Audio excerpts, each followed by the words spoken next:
New place, new life, wearing a mask in Europe, not indoors.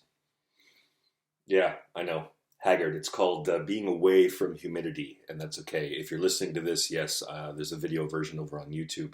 And I just thought, end of the month, might as well use my Libsyn money and put up a little chitty chat in this new world I'm in because I was thinking about something. I was thinking about masks, and as I was traveling here, which was quite a challenge, and that's a story for another day. I almost didn't make it on the flight, even with all the paperwork.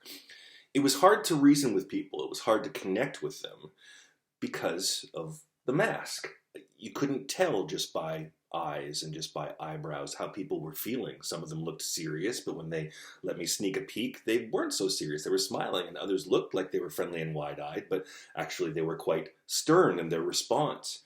And yeah, they talk about nonverbal communication being 80% of the information that's transferred between people.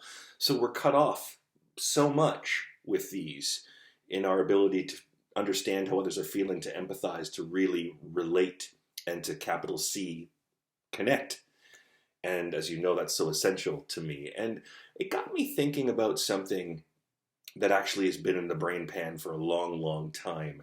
Um, Not just about masks, we all wear faces and we all wear personas, but something a little bit deeper. The way that we hide our stuff and repress our stuff, the way that we separate ourselves from others. And the best kind of metaphor for that, and a pretty common one in the psychological community and in the mythic community, in the storytelling community, the archetypal community, in the symbols we build around us, is a wall. We all have walls to some degree. And I wanted to keep this short and sweet by asking you a question.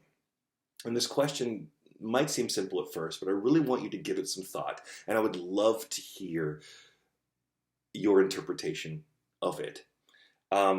It was something that came to me after a class in university on, it was like a mass communication theory class. And this teacher had developed a system called synectics. I don't know if it developed into something much larger, but he was shopping it out to Fortune 500 companies at the time. And it was a way of using, simile and metaphor, a way of using these, analogies to solve problems. Like, what's the best example I can give? There was one that he gave in class where it was like, okay, you've got all these separate departments with separate needs, and how can you manage them all when you have one task where they're all interconnected?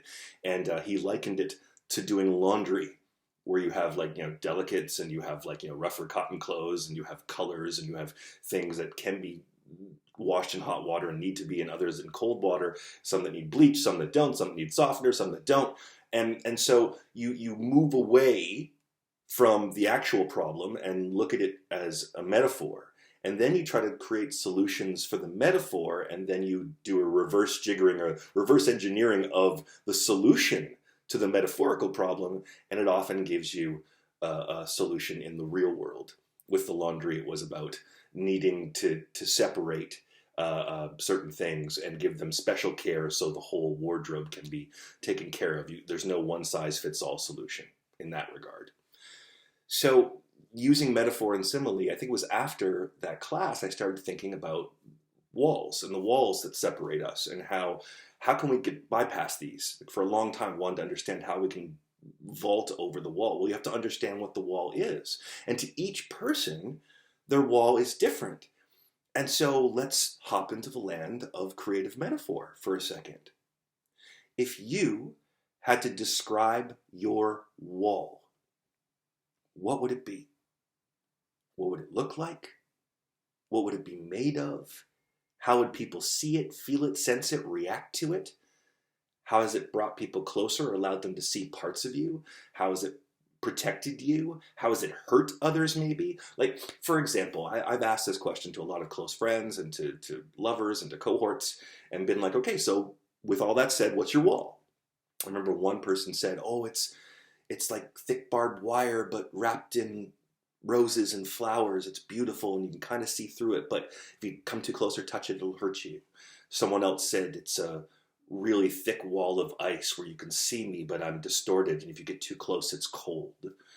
Someone else said it was like, a sheer wall of stone with little, arrow slits to, ward off invaders. Mine, someone asked me, and the first thing that came to my mind, at least back in my 20s and 30s, was that my wall was invisible. It was akin to helicopter blades spinning so fast that maybe you could hear something was there, but you couldn't see it. And then if you got too close, it would slice you to pieces. But the thing was, I was one of those crazy military cargo helicopters where I could tilt the rotors. And so if I really wanted someone close to me, I would tilt the rotors down. They'd still be spinning. And invariably, I would end up hurting myself as they got too close. And maybe them too. So that's really it.